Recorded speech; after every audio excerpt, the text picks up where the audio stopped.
TNHH xin kính chào các bạn. Hôm nay mình sẽ giới thiệu với các bạn về pin của máy khoan pin GSB 120 của Bosch chính hãng. Và đây là hộp ngoài chúng ta. Thì hộp nó sẽ được làm bằng giấy xi măng, chất liệu giấy xi măng. Và bây giờ mình sẽ mở hộp cho các bạn xem bên trong chúng ta sẽ có gì.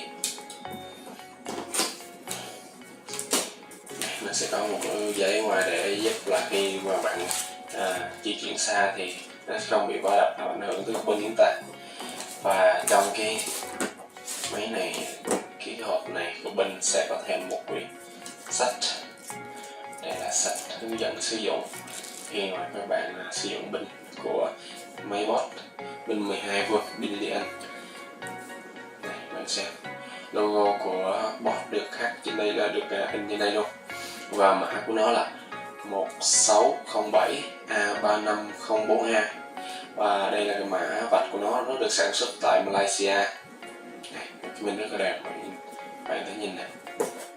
Đây, logo của Bosch được in dưới đây. Và trên đây là pin 12V 150A pin LIệN. Pin LIệN là một cái dòng pin tốt nhất trên thế giới hiện nay.